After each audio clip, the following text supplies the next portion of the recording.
In this video, we will be assembling the John Deere 200-pound broadcast toe spreader, model LP79932. The steps in this video also apply to the John Deere 150-pound toe spreader, model LP79931. Tools required: 2 1/2-inch wrench and sockets, 2 7/16-inch wrench and sockets, pliers, a hammer or mallet, and a screwdriver.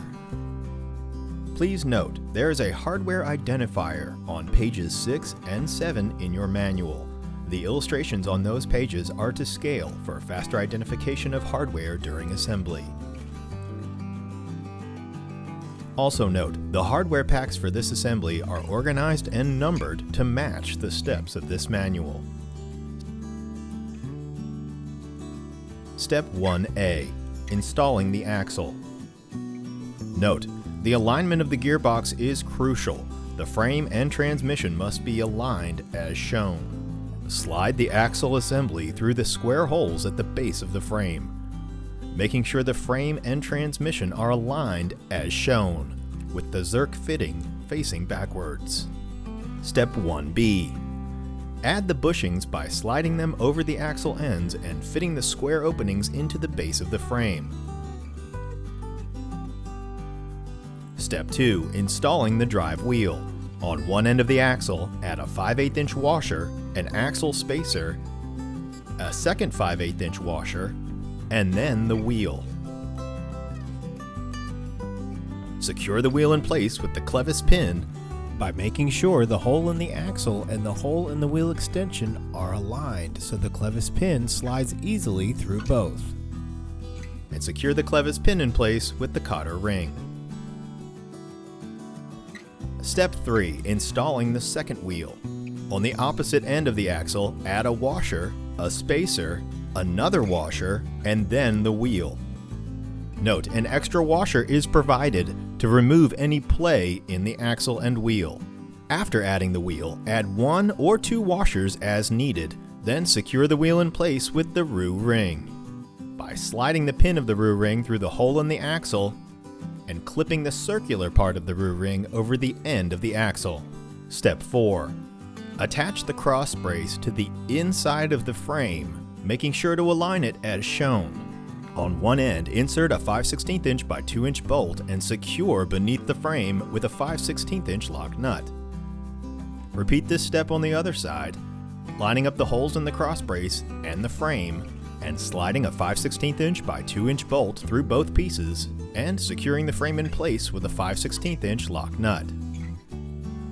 Fully secure the frame in place using 2 1/2-inch wrenches and sockets.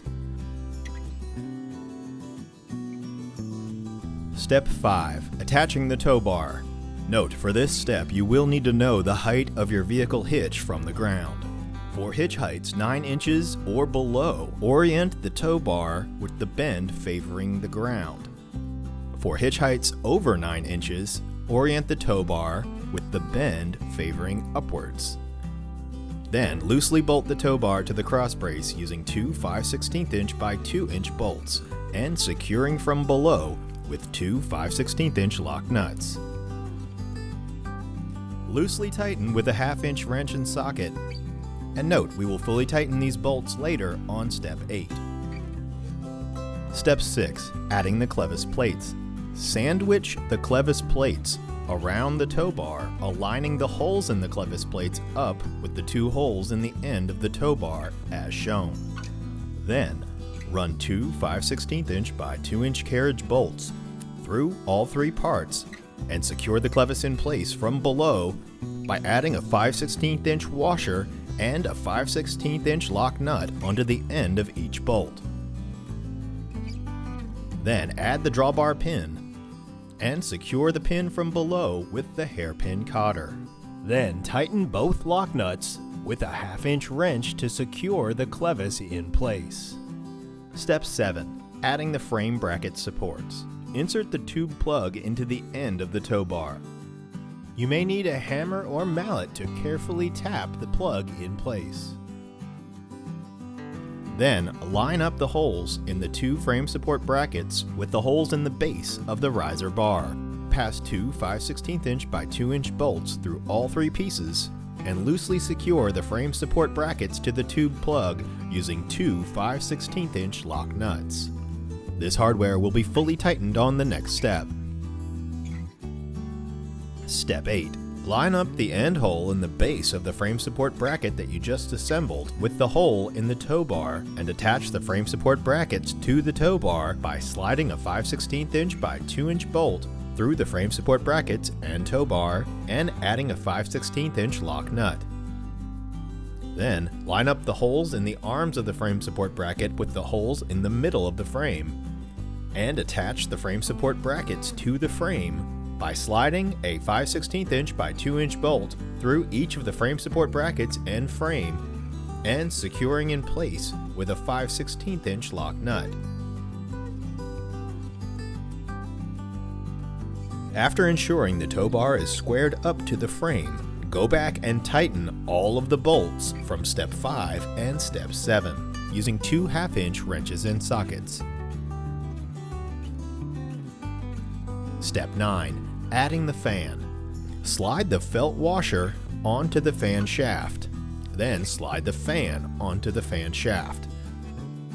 Look for the hole in the middle of the fan shaft. This is where the fan will rest. Then slide the spinner clip through the base of the fan and the hole in the fan shaft, and secure the clip in place by tilting it down and snapping the base of the clip around the fan shaft. Note, you may need to use a pair of pliers to fully clip the curved part of the pin around the axle. Step 10. Installing the hopper. It may be easier to set the hopper on its face during this step. Before resting the hopper on top of the frame, make sure the fan shaft is inserted into the bushing at the base of the hopper. Secure the hopper to the frame by aligning the 4 holes in the base of the hopper up with the 4 holes in the frame. Then, from the outside of the frame, slide 4 1/4" by 2" bolts through the frame and through the hopper, securing the hopper to the frame by adding a washer and a 1/4" lock nut to the end of each bolt, and fully tighten using two 7/16" wrenches and sockets. Then flip the hopper back up to rest on its wheels and hitch. Step 11. Adding the pivot plate. Align the 2 holes in the curved edge of the pivot plate up with the 2 holes in the frame as shown, and slide 2 1/4" by 1 3/4" bolts through both the pivot plate and the frame, adding a 1/4" lock nut to the end of each of the bolts and fully securing them in place using two 7/16" wrench and sockets. Step 12. Adding the lever stop bracket. Align the 2 holes in the lever stop bracket up with the openings at the top of the riser bar. For now, attach the lever stop bracket only through the lower of the 2 holes by passing a 1/4" by 1 3/4" bolt through the bottom hole in the lever stop bracket and the bottom hole in the riser bar, and add a 1/4" lock nut to the end of the bolt. Using two 7/16" wrench and sockets, tighten the bolt so the plate stays in place. Step 13A. Assembling the gate lever handle. Assemble the gate lever handle by adding a 1/4" washer to the end of a 1/4" by 1 1/4" hex head bolt and sliding the bolt through the tapered end of one of the handle knobs. Then pass the bolt through the hole in the tapered end of the lever handle and through the back end of the other handle knob, adding a 1/4" nylon lock nut to secure the handle to the lever. Using a 7/16" wrench and socket extension, fully tighten the nut onto the end of the bolt to secure the handle onto the end of the lever. Step 13B. Adding the gate lever. First, pass a 1/4" by 2 1/4" hex head bolt through the middle hole in the gate lever and add a nylon flange bushing to the end of the bolt, making sure the extension in the bushing is inserted into the hole in the handle. Then pass the bolt through the top hole in the stop bracket and the frame tube, and secure the lever in place by adding a 1/4" lock nut to the end of the bolt and using two 7/16" wrench and sockets to secure the lever to the frame. Making sure the lever is snug but not tight. The lever should be able to pivot but not move freely. Step 14. Adding the linkage arm. Pass a 1/4" by 1" bolt through the top hole in the linkage arm and add a nylon flange bushing to the end. making sure to pass the extension of the nylon flange bushing through the hole in the linkage arm. Then pass the bolt through the back hole of the lever and secure the lever to the linkage arm by adding a 1/4 inch lock nut. Once again, bolt these together snug but not tight. Secure the gate lever to the linkage arm using 2 7/16" wrenches and sockets. Step 15. Adding the linkage pivot. Attach the linkage pivot to the pivot plate and the linkage arm by adding a flange bushing to the end of the bolt and making sure the extension of that flange bushing goes into the center hole of the linkage pivot, then passing that bolt through the front hole in the pivot plate and securing the linkage pivot to the pivot plate by adding a 1/4 inch lock nut to the end of the bolt. Then attach the linkage pivot to the pivot arm.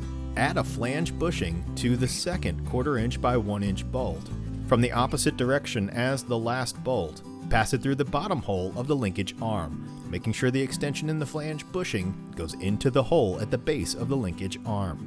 Then secure the linkage pivot to the linkage arm by adding a 1/4 inch lock nut to the end of the bolt. Using 2 7/16" wrench and sockets, bolt these together snugly but not so tight that you cannot move the lever.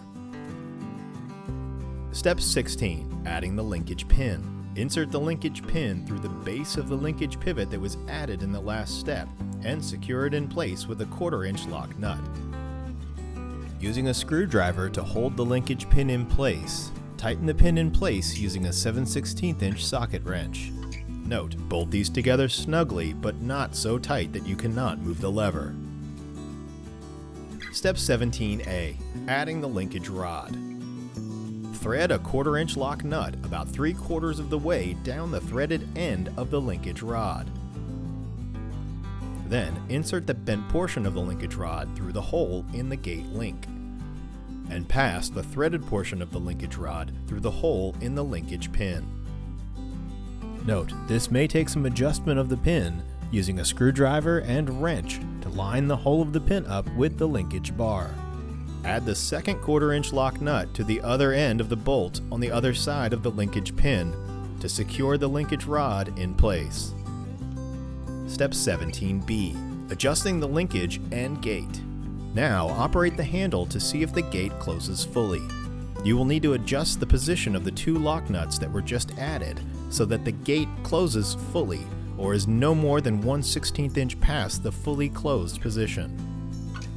Note, you may need to tip the spreader forward to access the agitator shaft for the next step. Step 18. Adding the agitator. Slide the felt washer onto the fan shaft and insert the agitator pin through the top hole in the fan shaft. Pull the agitator pin all the way through until the hooked end wraps around the agitator shaft. Step 19. Adding the screen and cover. Place the screen down in the center of the hopper. To remove the screen, use the hole in the corner of the screen. After the screen is in place and your material is added, add the hopper cover by hooking it around the rim of the hopper like a fitted bed sheet. There is a tab on one corner to fully pull the cover down. The cover should fit so tightly that if your piece does happen to fall forward, no material will be lost. Congratulations, your John Deere toe spreader is now assembled.